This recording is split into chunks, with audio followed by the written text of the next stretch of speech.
Tonight, anger boiling in Brazil, a symptom of a contentious presidential election.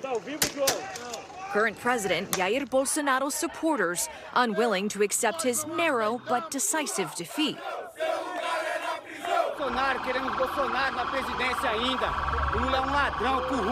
In the days following his loss to opponent Luiz Inácio Lula da Silva on Sunday, Bolsonaro fell quiet while his supporters grew louder. Amid the unrest, almost 2 days after his election loss, Bolsonaro finally addressed the nation. Sempre fui rotulado como antidemocrático e, ao contrário dos meus acusadores, sempre joguei dentro das 4 linhas da Constituição. Just as telling is what Bolsonaro did not say. While his chief of staff said they would begin the transition of power, Bolsonaro never formally conceded, he never recognized his opponent's victory, and he said the protesters are right but should remain peaceful.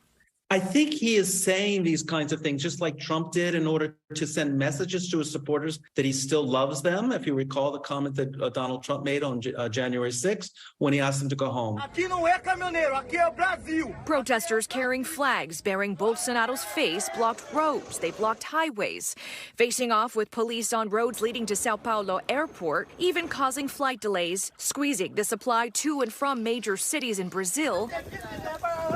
How long the protests will persist is not clear, but the impact is, creating an uphill battle for the Silva as he readies to assume power. With such a divided country, what is Lula's agenda moving forward? I think he's going to spend a lot of time in the international arena working on climate change, defending the Amazon, ending deforestation. He'll also have to tackle a very complicated economic situation because of inflation and other problems in the country. Okay.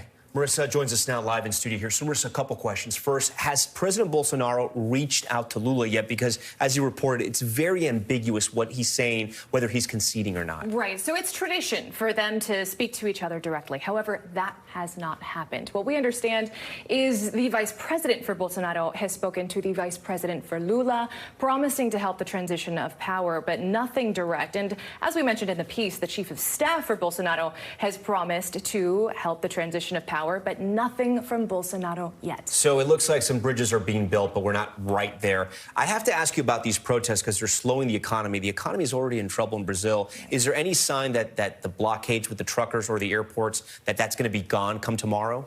Yes and no, because if you look at things on the ground right now, they have slowed down a little bit, but that's because of a Supreme Court order in Brazil. So they had ordered for state police to come in, and a lot of the barricades that we were talking about in the piece have been taken down. However, our crews on the scene are telling us that a lot of these truck driving protesters are actually saying they have every intention of going back out come tomorrow once state police are out of there. And tomorrow's a national holiday in Brazil. So they say they're planning on taking the holiday to actually demonstrate in front of military headquarters and demanding that the military take action to keep Bolsonaro in power. So, Tom, yet another day of holding our breath, waiting to see what tomorrow holds. And we will be watching and reporting all of it. Okay, Marissa, thank you so much. Thanks for watching our YouTube channel. Follow today's top stories and breaking news by downloading the NBC News app.